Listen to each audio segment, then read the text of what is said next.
أعوذ بالله من الشيطان الرجيم يؤتي الحكمة من يشاء ومن يؤت الحكمة فقد أوتي خيرا كثيرا وما يذكر إلا أولو الألباب.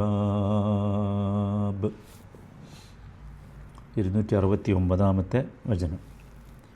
യുഅ്തി അവൻ നൽകുന്നു, അൽ ഹിക്മത വിജ്ഞാനം, തത്വജ്ഞാനം, ഹിക്മത്ത്, മൻ യശാ അവൻ ഉദ്ദേശിക്കുന്നവർക്ക്,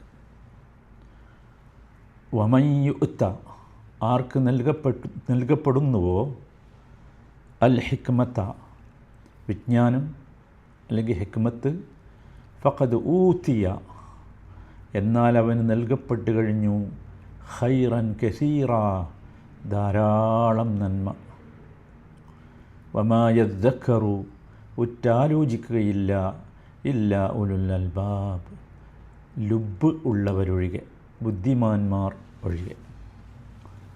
യുഅ്തിൽ ഹിക്മത മൻ യശാ അള്ളാഹു അവൻ ഉദ്ദേശിക്കുന്നവർക്ക് ഹിക്മത്ത് നൽകുന്നു. വമൻ യുഅ്തൽ ഹിക്മത ഫഖദ് ഊതിയ ഖൈറൻ കസീറ ഏതൊരുവന് ഹിക്മത്ത് നൽകപ്പെടുന്നുവോ അവന് ധാരാളം നന്മ നൽകപ്പെട്ടു കഴിഞ്ഞു.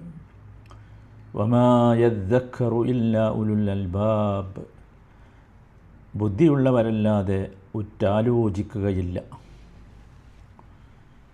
269 വചനമാണ്.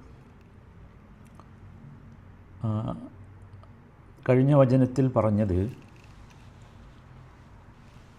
സമ്പത്ത് ചെലവഴിക്കുന്നത് മൂലം ദാരിദ്ര്യം വരുമെന്ന് ഭയപ്പെടുത്തലും നീചവൃത്തികൾക്ക് പ്രേരിപ്പിക്കലുമൊക്കെ പിശാചിൻ്റെ പ്രവർത്തനമാണ്. മഗ്ഫിറത്ത് പാപമോചനവും അനുഗ്രഹവും കിട്ടാനുള്ള മാർഗം ആണ് അള്ളാഹു ഉപദേശിക്കുന്നത് എന്നൊക്കെയാണ്. അപ്പോൾ അള്ളാഹുവിൻ്റെ മാർഗത്തിൽ ചെലവഴിക്കുന്നതുമായി ബന്ധപ്പെട്ട പല കാര്യങ്ങളും അതിനു മുമ്പും പറഞ്ഞിട്ടുണ്ട്. ഇനിയും അതുമായി ബന്ധപ്പെട്ട കാര്യങ്ങളാണ് പറയാൻ പോകുന്നത്. അപ്പോൾ അങ്ങനെയുള്ള കാര്യങ്ങളെപ്പറ്റി വേണ്ടതുപോലെ ചിന്തിച്ച് വിലയിരുത്താൻ, അത് പ്രവർത്തിക്കുവാൻ, അതിന് ഭാഗ്യമുണ്ടാകുക ആർക്കാണ് എന്നാണ് ഈ വചനത്തിൽ പറയാൻ പോകുന്നത്. ഇവിടെ ഹിക്മത്ത് എന്ന പദമാണ് ഉപയോഗിച്ചത്. യുഅ്തിൽ ഹിക്മത മൻ യശാ. ഹിക്മത്ത് എന്ന പദം ഖുർആനിൽ കാണും ധാരാളം. ആ പദത്തെക്കുറിച്ച് നമ്മൾ ശരിക്ക് മനസ്സിലാക്കണം. ഹിക്മത്ത് എന്ന പദത്തെ ഞാൻ പരിഭാഷപ്പെടുത്താതെ ഹിക്മത്ത് എന്ന് പറഞ്ഞത് അത് വിജ്ഞാനം എന്ന് പറയുന്നതിനേക്കാൾ വലുതാണ്, അല്ലെങ്കിൽ യുക്തിത്വം എന്ന് പറയുന്നതിനേക്കാൾ വലുതാണ്, അല്ലെങ്കിൽ തത്വജ്ഞാനം എന്നൊക്കെ പറയുന്നതിനേക്കാൾ വളരെ വലുതാണ് അത്. മനസ്സിലായില്ലേ? എന്താണ് സത്യത്തിൽ ഹിക്മത്ത്? ഇതെല്ലാം കൂടി ഉൾക്കൊള്ളുന്നതാണ് ഹിക്മത്ത്. തത്വജ്ഞാനം, യുക്തിജ്ഞാനം, യാഥാർത്ഥ്യബോധം, ഉൾക്കാഴ്ച, കാര്യങ്ങൾ ശരിയായി തീരുമാനമെടുക്കാനുള്ള കഴിവ്, ഇതൊക്കെ കൂടിയാലാണ് എന്താകുക? ഹിക്മത്താകുക. അറബി ഭാഷയിൽ ഹിക്മത്തിന് നിർവചനം പറയുന്നത് ഇസാബത്തുൽ ഹഖ് ബിൽ ഇൽമി വൽ അഖ്ലി എന്നാണ്. അറിവ് കൊണ്ടും ബുദ്ധി കൊണ്ടും സത്യം കിട്ടൽ എന്നാണ് ഹിക്മത്ത്. അപ്പോൾ ഇവിടെ ഈ വചനത്തിൽ ഹിക്മത്തിൻ്റെ ഉദ്ദേശം യാഥാർത്ഥ്യത്തിൽ അധിഷ്ഠിതമായ വിശ്വാസവും കർമ്മവും സ്വീകരിക്കാനുള്ള കഴിവാണ്. അള്ളാഹുവിൽ നിന്ന് ലഭിക്കുന്ന മഹത്തായ ഒരു അനുഗ്രഹമാണ് ഇത്. ഇത് എല്ലാവർക്കും കിട്ടൂല. മനസ്സിലായില്ലേ? അതുകൊണ്ടാണ് എന്ത് പറഞ്ഞത്? വമൻ യുഅ്തൽ ഹിക്മത ഫഖദ് ഊതിയ ഖൈറൻ കസീറ പറഞ്ഞത്. എല്ലാവർക്കും കിട്ടൂല. മനസ്സിലായില്ലേ? എല്ലാവർക്കും കിട്ടൂല. അപ്പം അത് അള്ളാഹു ഉദ്ദേശിച്ചവർക്കേ കിട്ടൂ. അള്ളാഹു ഉദ്ദേശിച്ചവർക്ക് ആരാണ് സത്യത്തിൽ അതാണ് മനസ്സിലാക്കേണ്ടത് നമ്മൾ. മനുഷ്യൻ പെട്ടെന്നുള്ള ലാഭങ്ങളെ ആഗ്രഹിക്കുന്നവരാണ്. ആ പെട്ടെന്നുള്ള ലാഭങ്ങളെ മോഹിക്കുന്ന മനുഷ്യൻ അതിൻ്റെ മുകളിൽ ചിന്തിച്ച് ആലോചിച്ച് ഇവിടെ ഈ പ്രപഞ്ചത്തിൽ നിറഞ്ഞു കിടക്കുന്ന അള്ളാഹുവിൻ്റെ ദൃഷ്ടാന്തങ്ങളെയും പ്രവാചകന്മാർ കൊണ്ടുവന്ന അധ്യാപനങ്ങളെയുമൊക്കെ ഒരു ധാരണയുമില്ലാതെ പഠിക്കുകയും പ്രവർത്തിക്കാൻ സന്നദ്ധമാവുകയും ചെയ്യുമ്പോഴാണ് ഹിക്മത്ത് ലഭിക്കാൻ അർഹതയുണ്ടാവുക. അതാണ് നമ്മൾ അതിനെപ്പറ്റി മനസ്സിലാക്കേണ്ട കാര്യം. മനസ്സിലായില്ലേ? ഹിക്മത്ത് ലഭിച്ചവരെ സംബന്ധിച്ചിടത്തോളം അവരുടെ പ്രത്യേകത എന്തായിരുന്നു വെച്ചാൽ, അവർക്ക് ഈ നശ്വരമായ ഐഹിക സുഖങ്ങളിലല്ല അവർ ചിന്തിക്കുക. ഈ നശ്വരമായ ഐഹിക സുഖങ്ങളിലെ വിഭവങ്ങളും അവരെ തൃപ്തിപ്പെടുത്തില്ല. മറിച്ച് അവർ ചിന്തിക്കുക ശാശ്വതമായ ജീവിതത്തിലുള്ള വിഭവങ്ങളെക്കുറിച്ച്, അനശ്വരമായ ജീവിതത്തിലെ അനുഗ്രഹങ്ങളെക്കുറിച്ച് ഒക്കെ ആയിരിക്കും. അപ്പോൾ അങ്ങനത്തെ ആളുകളുടെ അടുത്ത് ഈ പിശാച് ദാരിദ്ര്യഭയം സൃഷ്ടിക്കാൻ ശ്രമിച്ചാൽ അത് നടക്കില്ല. മനസ്സിലായില്ലേ? നടക്കില്ല. ഇതാണ് ഈ ഉൾക്കാഴ്ചയാണ് ഹിക്മത്ത് എന്ന് പറയുന്നത്. ഇപ്പോൾ നിങ്ങൾക്ക് പെട്ടെന്ന് മനസ്സിലായിട്ടുണ്ടാവുമെന്നാണ് ഞാൻ കരുതുന്നത്. അതാണ് സത്യത്തിൽ മനുഷ്യന് ലഭിക്കുന്ന ഏറ്റവും വലിയ നേട്ടം. അത് ജീവിതത്തിലെ എല്ലാ സുഖങ്ങളെയും കവച്ചു വെക്കുന്ന വലിയ നേട്ടമാണ്. മനസ്സിലായല്ലോ? ഈ ഹിക്മത്ത് കിട്ടിയവർക്ക് നിങ്ങൾ കണ്ടിട്ടുണ്ടാവും അങ്ങനത്തെ ആളുകളെ. അവർക്ക് ഈ ഭൗതികമായ സമ്പത്തോ സൗകര്യങ്ങളോ അധികാരങ്ങളോ അന്തസ്സോ പ്രസിദ്ധിയോ ഒന്നും കുറഞ്ഞാൽ അതൊരു കുറവായി അവർക്ക് ഫീൽ ചെയ്യില്ല. സുബ്ഹാനല്ലാഹ്, അത് വല്ലാത്തൊരു അവസ്ഥയാണ്. മനസ്സിലായേ? മറിച്ച് അവരെന്താ ചിന്തിക്കാരോ, ഈ പറഞ്ഞതിൻ്റെയൊക്കെ ഈ ഭൗതികമായ ഈ സമ്പത്തിൻ്റെ അധികാരത്തിൻ്റെ അന്തസ്സിൻ്റെ പ്രസിദ്ധി അതൊക്കെ അവർക്കറിയും ഇത് ക്ഷണികമാണ്. അവരാഗ്രഹിക്കുകയില്ല. അവരാഗ്രഹിക്കുക പാരത്രിക ജീവിതത്തിൽ മരണത്തിന് ശേഷമുള്ള യഥാർത്ഥ ജീവിതത്തിൽ അള്ളാഹുവിൽ നിന്ന് ലഭിക്കുന്ന സമ്പത്ത്, അവിടെയുള്ള അന്തസ്സ്, അവിടെയുള്ള പ്രശംസ, അതായിരിക്കും അവരുടെ വിഷയം. ഇതവർക്കൊരു പ്രശ്നമേ ആവില്ല. സുബ്ഹാനല്ലാഹ്. എപ്പോഴും അവർ ആ പരലോകത്തുള്ള അനശ്വരമായ ഫളലിനെക്കുറിച്ചുള്ള അനുഗ്രഹങ്ങളെക്കുറിച്ചുള്ള ചിന്തയായിരിക്കും, അതിലായിരിക്കും അവരുടെ ശ്രദ്ധ മുഴുവൻ. മനസ്സിലായില്ലേ? അത് സത്യത്തിൽ പിന്നെ ആ ഹിക്മത്ത് കിട്ടിയവനെ അതിലേക്ക് എത്തൂ, അത്രേ എത്തുള്ളൂ. മനസ്സിലായില്ലേ? നോക്കൂ, ഭൂമിയിൽ ഭൂമുഖത്ത് സമ്പത്തുള്ള ഒരാൾ ആ സമ്പത്ത് മുഖേന അയാൾക്ക് കിട്ടുന്ന സുഖങ്ങളെ അയാൾക്ക് കിട്ടുള്ളൂ, അതിനപ്പുറത്തൊന്നും കിട്ടില്ലല്ലോ. അധികാരമുള്ളവന് ആ അധികാരം കൊണ്ട് നേടാവുന്ന സന്തോഷമേ കിട്ടുള്ളൂ. പ്രസിദ്ധിയുള്ളവന് ആ പ്രസിദ്ധി കൊണ്ട് കിട്ടുന്ന സുഖമേ കിട്ടുള്ളൂ. എന്നാൽ അവന് ഹിക്മത്തില്ലെങ്കിലോ ഈ നേട്ടങ്ങളൊക്കെ ക്ഷണികങ്ങളാവും. മരണത്തോടെ എല്ലാം കഴിയും. കണ്ടിട്ടില്ല ചില ആൾക്കാരൊക്കെ മരിക്കണേ വരെ അയാളുടെ ബഹുമതി ഇങ്ങനെ പറയുമല്ലോ, മരിച്ചിട്ടൊന്നും ഉണ്ടാവില്ല അയാൾക്ക്. സുബ്ഹാനല്ലാഹ്. അവിടെ എത്തുമ്പോൾ ഒന്നും ഉണ്ടാവില്ല.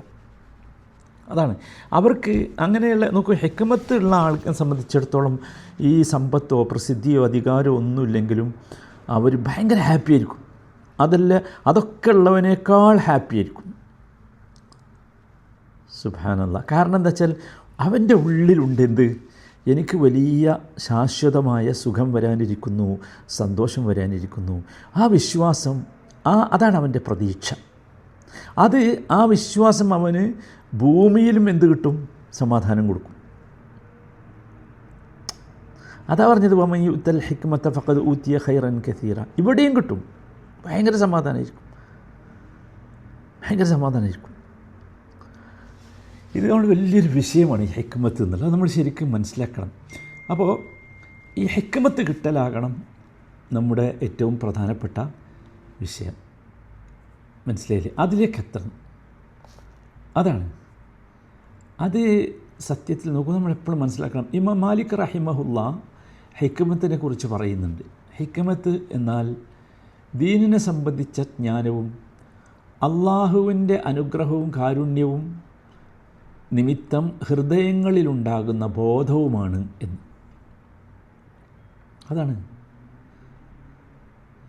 ഒരു മനുഷ്യനെ നോക്കൂ, നിങ്ങൾ ഭൗതിക വിഷയങ്ങളിൽ ചിന്തിക്കുമ്പോൾ അതിൽ അവനൊരു വലിയ കേമനായി അവന് തോന്നും, മനസ്സിലായില്ലേ? എന്നാൽ മതകാര്യങ്ങളിലോ അറിവും ഉൾക്കാഴ്ചയും ഉള്ളവന് കേമനായി അവന് തോന്നൂല. ആൾക്കാരങ്ങനെയാണ്. പക്ഷേ ഹിക്മത്തുള്ളവനെ സംബന്ധിച്ചിടത്തോളം എന്താ, ആ മതവിഷയങ്ങളിലുള്ള ജ്ഞാനമായിരിക്കും ഏറ്റവും നല്ലതായി തോന്നുക. നമ്മൾ സാധാരണ കാണാനാണ്. അതുകൊണ്ടാണ് ഈ വലിയ മഹാപണ്ഡിതന്മാർക്കൊന്നും ദുനിയാവിലൊന്നും കിട്ടിയിട്ടില്ലെങ്കിലും അവർക്കൊരു പ്രശ്നം ഉണ്ടാവില്ല. സുബ്ഹാനല്ലാഹ്. നബി സല്ലല്ലാഹു അലൈഹി വസല്ലം പറഞ്ഞല്ലോ, അള്ളാഹു നന്മ ഉദ്ദേശിക്കുന്നവന് മൻ യുരിദില്ലാഹു ബിഹി ഖൈറൻ യുഫഖിഹുഹു ഫിദ്ദീൻ, മതത്തിൽ വലിയ ജ്ഞാനം ഉണ്ടാക്കി കൊടുക്കും. മനസ്സിലായില്ല? അപ്പോൾ നമ്മൾ മനസ്സിലാക്കേണ്ടത് ഒരുപാട് വിദ്യ അറിയാം, അല്ലെങ്കിൽ നല്ല ക്വാളിഫൈഡാണ്, അതുകൊണ്ടൊന്നും ഹിക്മത്ത് കിട്ടില്ല. അള്ളാഹുവിൻ്റെ അനുഗ്രഹമാണ് അത്. മനസ്സിലായില്ലേ? അത് ഉപയോഗപ്പെടുത്താൻ ഭാഗ്യമുണ്ടാകണം. നമുക്കൊരുപാട് ക്വാളിഫിക്കേഷൻ ഉണ്ട്, ഒരുപാട് നോളജ് ഉണ്ട്, പക്ഷേ അത് ഉപയോഗിക്കാൻ ഭാഗ്യമില്ലെങ്കിലോ? അതും കൂടിയാണ് ഹിക്മത്ത്. മനസ്സിലായില്ലേ? സുബ്ഹാനല്ലാഹ്. ഇത് നമുക്ക് ശരിക്കും മനസ്സിലാക്കേണ്ട അതൊരു വലിയ പദവിയാണ്, ഹിക്മത്ത് കിട്ടുക എന്നുള്ളത്. മനസ്സിലായില്ലേ? അത് നമ്മൾ ശരിക്ക് മനസ്സിലാക്കേണ്ട. ഒരു ഹദീസിൽ നബി സല്ലല്ലാഹു അലൈഹി വസല്ലം പറയുന്നുണ്ട്, ലാ ഹസദ ഇല്ലാ ഫി ഇത്നതൈനി റജുലുൻ ആതാഹുല്ലാഹു മാലൻ ഫസല്ലതഹു അലാ ഹലകതിഹി ഫിൽ ഹഖ് വറജുലുൻ ആതാഹുല്ലാഹു ഹിക്മതൻ ഫഹുവ യഖ്ദി ബിഹാ വയുഅല്ലിമുഹാ. രണ്ട് കാര്യങ്ങളിലല്ലാതെ ഹസദ് എന്ന് പറഞ്ഞാൽ അസൂയാണ്. പക്ഷെ ഇവിടെ ഉദ്ദേശിക്കുന്ന അസൂയ അതല്ല. ഇവിടെ ഉദ്ദേശിക്കുന്ന അസൂയ എന്തല്ല, നിഅമത്തുകളില്ലാതാകണം എന്നാഗ്രഹിക്കുന്ന അസൂയയല്ല, മറിച്ച് അവനെപ്പോലെ എനിക്കും കിട്ടണം, അതാണ്. അതിന് ഗിബ്തത്ത് എന്നും കൂടി പറയും അറബിയിൽ, ഗിബ്തത്ത്. ഓക്കെ, രണ്ട് കാര്യങ്ങളിലല്ലാതെ ഹസദ് പാടില്ല. ഒന്ന്, അള്ളാഹു നല്ലോ ധനം നൽകിയിട്ട് അത് വളരെ ആവശ്യമുള്ള വിഷയത്തിൽ മുഴുവനും വിനിയോഗിക്കുന്ന മനുഷ്യൻ, ഒന്നാമത്തേതാ, അവനോട് ചിലപ്പോൾ ഹസദ് തോന്നും. രണ്ട്, അള്ളാഹു ഹിക്മത്ത് നൽകിയിട്ട് അത് പ്രകാരം വിധി നടത്തുകയും അത് പഠിപ്പിച്ചു കൊടുക്കുകയും ഒക്കെ ചെയ്യുന്ന മനുഷ്യൻ. സുബ്ഹാനല്ലാഹ്. അപ്പോൾ അതാണ് നമ്മൾ ശരിക്കും മനസ്സിലാക്കേണ്ടത്. അതൊരു വലിയ വിഷയമാണ് ഈ ഹിക്മത്ത് എന്നത്. മനസ്സിലായില്ലേ? അപ്പോൾ ഹിക്മത്ത് എന്ന് പറഞ്ഞാൽ ചുരുക്കത്തിൽ എന്തല്ല, കേവലം ജ്ഞാനമല്ല, ശരിക്കും മനസ്സിലാക്കുക. മറിച്ച് 3 കാര്യങ്ങൾ കൂടുമ്പോഴാണ് ഹിക്മത്താവുക. ഒന്ന്, ഫഹ്മുൻ സഹീഹുൻ ലിൽ ഹഖ്, സത്യത്തെക്കുറിച്ചുള്ള ശരിയായ ധാരണ. 2, വദ്ഉൽ ഉമൂർ ഫി മവാദിഇഹാ, കാര്യങ്ങൾ അവയുടെ ശരിയായ സ്ഥാനത്ത് വെക്കൽ, സ്ഥാപിക്കൽ. അതൊരു പദം ഉപയോഗിക്കണമായാലും ഒരു സംഗതി ചെയ്യുകയാണെങ്കിലൊക്കെ. 3, അൽ അമലു ബിൽ ഇൽമി അലാ ബസീറ, അറിവനുസരിച്ച് ഉൾക്കാഴ്ചയോടുകൂടി പ്രവർത്തിക്കാൻ. ഇത് 3 കൂടിയാലേ എന്താവുള്ളൂ, ഹിക്മത്ത് ഉണ്ടാവുള്ളൂ. അതുകൊണ്ടാണ് സലഫുകൾ പറയാറുണ്ട്, അൽ ഇൽമുൻ നാഫിഅ സായിദ് അൽ അമലു സാലിഹ് യുസാവി ഹിക്മ.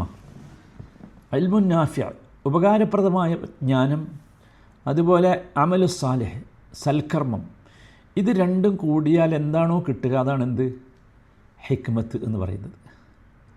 മനസ്സിലായില്ലേ? യുത്തിൽ ഹിക്മത മൻ യശാ എന്ന് പറഞ്ഞല്ലോ. അപ്പോൾ എന്ത് മനസ്സിലാക്കണം, ഹിക്മത്ത് എന്നുള്ളത് അള്ളാഹുവിൻ്റെ ഔദാര്യമാണ്. അതാണ് മനസ്സിലാക്കേണ്ടത്.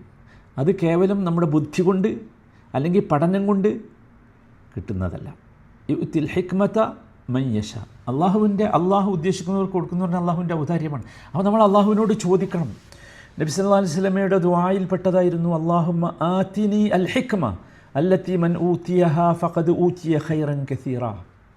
അല്ലാഹുമ്മ ആതിനി അൽ ഹിക്മ അല്ലത്തി മൻ ഊതിയഹാ ഫഖദ് ഊതിയ ഖൈറൻ കസീറ. അള്ളാഹു എനിക്ക് ഹിക്മത്ത് തരണേ, ആ ഹിക്മത്ത് നൽകപ്പെട്ടവർക്ക് കിട്ടിയവർക്ക് ധാരാളം നന്മകൾ നൽകപ്പെടുമല്ലോ എന്ന്. മനസ്സിലായല്ലോ? അപ്പോൾ അതാണ് ഹിക്മത്ത് എന്ന് പറയുന്നത്. ഇൻഷാ അല്ലാഹ്, അള്ളാഹു കൂടുതൽ മനസ്സിലാക്കാനുള്ള തൗഫീഖ് നൽകട്ടെ.